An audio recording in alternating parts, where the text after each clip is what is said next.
Hello students, welcome back to the channel. आज हम लोग बात करेंगे बेटा एनसीईआरटी क्लास 11 कि वो सारे के सारे साइंटिस्ट जो पूरी की पूरी एनसीईआरटी के अंदर मेंशन है, और जहाँ पे आप लोगों को नीट 2024 से आगे जितने भी नीट होते हैं उधर क्वेश्चन देखने के लिए ज़रूर मिलेंगे। तो मैं यहाँ पे चैप्टर वाइज ही मेंशन करूँगा और आपको खुद समझ आता जाएगा। फर्स्ट साइंटिस्ट हमारे पास यहाँ पे बेटा एनसीईआरटी ने फर्स्ट पेज पे दे रखा है, अर्नस्ट मेयर। इनको डार्विन ऑफ 20th सेंचुरी के नाम से जानते हैं। बायोलॉजिकल स्पीशीज़ का कॉन्सेप्ट इन्होंने दिया था और इनको ट्रिपल क्राउन ऑफ बायोलॉजी दिया गया था, मतलब 3 अवार्ड्स मिले थे बायोलॉजी के अंदर। सिंपल है ना, ये लिविंग वर्ल्ड का हो गया, first from living world. Second हमारे पास है कैरोलस लीनियस, ये भी लिविंग वर्ल्ड से इंक्लूड किया है। इन्होंने क्या किया था, बायनॉमियल नॉमेनक्लेचर का सिस्टम दिया था, 2 किंगडम सिस्टम दिया था and artificial system of classification दिया था। ये artificial system of classification point मैंने प्लांट किंगडम से उठाया। थर्ड आता है अपने पास यहाँ पे एरिस्टोटल। एरिस्टोटल जो था, इन्होंने सबसे पहला अटेम्प्ट किया था साइंटिफिक वे से क्लासीफाई करने का। तो प्लांट्स को और एनिमल्स को सबसे पहले सबसे सिंपलेस्ट वे से क्लासीफाई किया था अपने पास एरिस्टोटल ने। और इन्होंने जो क्लासीफाई किया था वो सिर्फ मॉर्फोलॉजिकल कैरेक्टर के बेस पे किया था, मतलब प्लांट्स को root herb shrub and trees में डिवाइड कर दिया। तो ये हो गया हैबिट के बेस पे। तो हैबिट क्या होता है भाई, मॉर्फोलॉजी, ठीक है। और दूसरा एनिमल्स को भी डिवाइड किया था, बट 2 चीज़ों के बेस पे, आरबीसी के बेस पे, आइदर इट इज़ प्रेजेंट और एब्सेंट। प्रेजेंट है तो बोल दिया इनेमा, एब्सेंट है तो बोल दिया एनेमा। तो ए से एनेमा, ए से एब्सेंट, ऐसे याद रख लेना है हम लोगों को, ठीक है। देन आता है हमारे पास एक और scientist, that is R.H. Whittaker. इन्होंने 5 किंगडम सिस्टम दिया था, सब लोग जानते हैं। उसके बाद आता है एक और साइंटिस्ट, कार्ल वूज या कैरोलस वूज बोल लीजिए। 3 डोमेन सिस्टम या 6 किंगडम सिस्टम हमारे पास कार्ल वूज ने दिया था। फिर आता है DJ आइवानोस्की, लिखा है एनसीईआरटी ने, या डिमिट्री J. आइवानोस्की। इन्होंने टोबैको के अंदर डिजीज़ जो हो रही है उसको कौन कॉज करता है ये आइडेंटिफाई किया था। और एक और चीज़ बताई थी, जो वायरस होता है इनका साइज स्मॉलर होता है एज़ कम्पेयर टू बैक्टीरिया, इसीलिए ये बैक्टीरियल प्रूफ फिल्टर पेपर से ईजिली पास हो सकते हैं।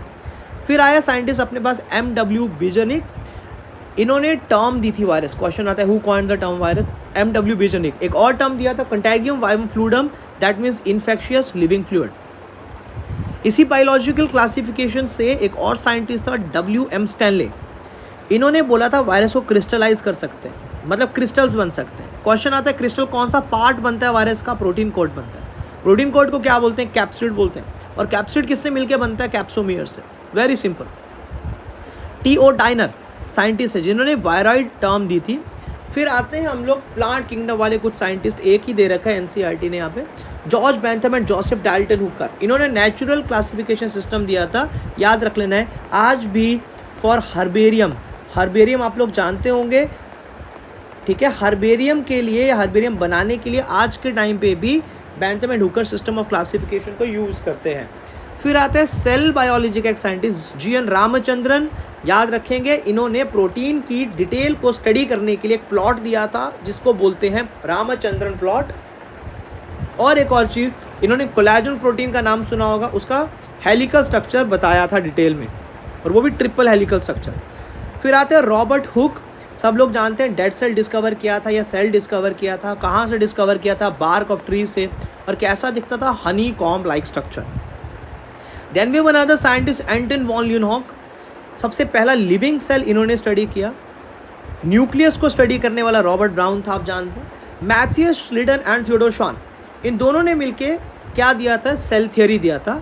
बट श्लिडन ने being a botanist plant study किया था, एंड थियोडोर श्वान being a zoologist plant and animal दोनों स्टडी किया था। और अगर कोई पूछता है कि एनिमल सेल के अंदर outer most layer is plasma membrane, ये टर्म किसने दी थी, that was given by Theodore श्वान। ओके, चलिए नेक्स्ट आता है अपने पास रुडोल्फ वर्शाव, मॉडर्न सेल थियरी दी थी, और एक वर्ड दिया था ओमनी सेलुला ई सेलुला, सब लोग जानते हैं, it means all the new sales arises from the pre existing cells. नया सेल हमेशा पुराने सेल से अराइज करता है। फिर सिंगर एंड निकोलसन का नाम दिया जिन्होंने फ्लूइड मोज़ाइक मॉडल दिया था, that is considered the best model of plasma membrane, ठीक है। तो प्लाज्मा मेम्ब्रेन का सबसे बेस्ट मॉडल कहा जाता है इसको। कैमिलो गोल्गाई, गोल्गी बॉडीज दी थी। एंड जॉर्ज पैलेडे राइबोसोम डिस्कवर किया था, याद रख लेना। राइबोसोम को किसके अंदर डिस्कवर किया गया था? इलेक्ट्रॉन माइक्रोस्कोप में, और डेंस पार्टिकल वर्ड यूज़ किया गया था इसके लिए।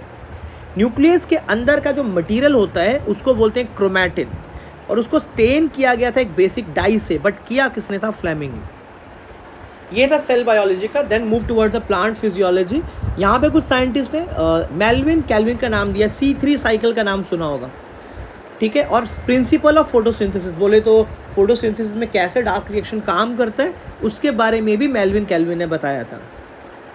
चलिए नेक्स्ट आता है जोसेफ प्रिस्ले। 1774 में ऑक्सीजन डिस्कवर किया था इन्होंने, और 3 चीज़ें यूज़ की थी अपने एक्सपेरिमेंट में, candle, mint plant and mouse. फिर आते हैं हमारे पास साइंटिस्ट जैन ईगनहाउस। सनलाइट का रोल क्या होता है फोटोसिंथेसिस में, जैन ईगनहाउस ने बताया था। और एक और चीज़ बोली थी, सिर्फ ग्रीन प्लांट पार्ट ही ऑक्सीजन को रिलीज करते हैं। Then we have Julius von Sachs. Julius von Sachs ने बोला प्लांट जो है वो प्रोड्यूस करते हैं ग्लूकोज जैसे जैसे वो ग्रो करते हैं, और ये जो ग्लूकोज है लगातार बनते बनते किस फॉर्म में स्टोर हो जाएगा बेटा? स्टार्च की फॉर्म में स्टोर हो जाएगा। तो जैन ईगनहाउस या फिर इसको जूलियस वॉन ईगनहाउस जो जूलियस वॉन सैक है, इसकी इतनी ज़्यादा वैल्यूएबल इन्फॉर्मेशन नहीं थी, बट एनसीईआरटी ने मेंशन किया है, एक बार गो थ्रू कर लेंगे। TW एंगलमैन एक्सपेरिमेंट सबसे एडवांस एक्सपेरिमेंट बोला जाता है फोटोसिंथेसिस का। इसको प्रिज्म एक्सपेरिमेंट के नाम से जानते हैं, ठीक है। क्या यूज़ किया था? ग्रीन एल्गा यूज़ किया था इन्होंने स्टडी में, जिसका नाम था क्लैडोफोरा। और एक और चीज़ इन्होंने ऑब्जर्व की कि जो रेड कलर था या जो ब्लू कलर था, यहाँ पे मैक्सिमम फोटोसिंथेसिस हो रही थी। एक्शन स्पेक्ट्रम फोटोसिंथेसिस का फर्स्ट जो था that was given by TW Engelmann. ये क्वेश्चन नीट का है। और क्या यूज़ किया था इन लोगों ने? इन्होंने लिक्विड कल्चर मीडियम बनाया जिसको बोलते हैं सस्पेंशन, और उसके अंदर डाल दिया था एरोबिक बैक्टीरिया।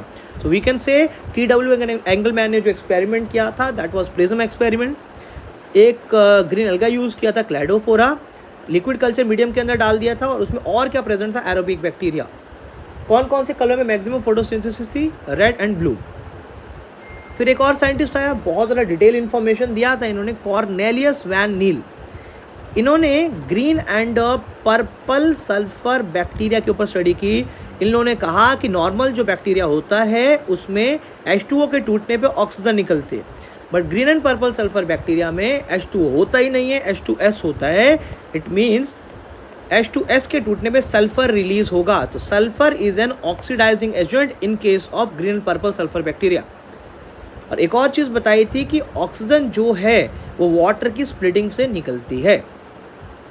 फिर आता है हैच एंड स्लैक। 2 साइंटिस्ट थे जिन्होंने C4 साइकिल या C4 पाथवे दिया था। एक साइंटिस्ट था ब्लैकमैन जिसने लॉ ऑफ लिमिटिंग फैक्टर दिया था। ये थे हमारे पास फोटोसिंथेसिस वाले साइंटिस्ट।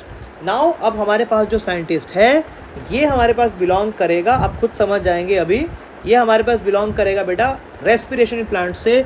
गस्टफ एम्डन, ऑटो मेयरॉफ एंड जे पार्नर्स, इन तीनों का नाम कभी सुना होगा। EMP पाथवे सुना होगा। EMP पाथवे ग्लाइकोलिसिस को बोलते हैं। तो इन तीनों ने ग्लाइकोलिसिस का कॉन्सेप्ट बताया था। फिर हमारे पास आता है next chapter plant growth and development से scientist Charles Darwin and Francis Darwin. याद रखना है चार्ल्स एंड फ्रांसिस डार्विन में चार्ल्स डार्विन फादर था, फ्रांसिस डार्विन इसका बेटा था। इन दोनों ने कैनरी ग्रास के ऊपर स्टडी किया था, और इन्होंने सबसे पहले एक मैकेनिज्म बताया था फोटोट्रॉपिज्म, मतलब कि सनलाइट की तरफ को प्लांट बेंड करता है और उसी डायरेक्शन में ग्रो करता है। FW बेंड ने सबसे पहले फर्स्ट नेचुरल ऑक्सीजन को डिस्कवर किया था जिसका नाम था हमारे पास इंडोल 3 एसिटिक एसिड। याद रख लेना है FW बेंड ने काम किया था ओट्स के ऊपर, चार्ल्स डार्विन ने काम किया था कैनरी ग्रास के ऊपर, और कौन से वाले पार्ट में? कॉलियोपेटाइल वाले पार्ट के ऊपर स्टडी हुई थी। फिर हमारे पास जिब्रेलिक एसिड नाम का एक हार्मोन है, इसको डिस्कवर किया था ई कुरोसावा ने, और एक डिजीज़ बोली थी इसको बेकेन डिजीज़ ऑफ राइस। इसको NCERT के according it is also known as foolish seedling disease. अगर कोई क्वेश्चन आता है कि कौन सा वाला हार्मोन ऐसा है जिसकी डिस्कवरी राइस के ऊपर हुई है, ई कुरोसावा क्यों हुई है? यहाँ पे बेकेन डिजीज़ के लिए बोला कि फंगस है इसके अंदर जो जिब्रेलिक एसिड बनाती है जिसका नाम है जिब्रेला फ्यूजिकोराई, और राइस का साइंटिफिक नेम होता है ओराइजा सटाइवा। फिर साइटोकाइनिन एक हमारे पास हार्मोन है जिसको स्टडी किया गया था बाय मिलर एट अल। एट अल का मतलब मिलर के साथ और अदर साइंटिस्ट, ठीक है, एक लैब मेट्स। तो अगर क्वेश्चन आता है कि मिलर एट अल ने क्या स्टडी किया? तो आपने याद रखना काइनेटिन स्टडी किया। काइनेटिन को आर्टिफिशियल साइटोकाइनिन के नाम से जानते हैं। It is the artificial cytokinin, ठीक है। और ये क्या कराता है? साइटोकाइनेसिस कराता है। फिर आता है कॉजिन, जिन्होंने सबसे पहले बोला था कि एक वॉलेटाइल सब्सटेंस होता है, कई बार वो रिलीज हो जाता है, that is a gaseous hormone, nowadays it is known as ethylene. So I think मैंने जितना आप लोगों को एक छोटा सा एक ओवरव्यू दिया मेन साइंटिस्ट का, जहाँ से नीट में क्वेश्चन आते हैं, आप लोगों को अच्छे से क्लियर हुआ होगा। होपफुली कोई डाउट रहता है बट तो आप लोग मुझसे डाउट सेशन या फिर कमेंट सेक्शन के अंदर पूछ सकते हैं। Thank you so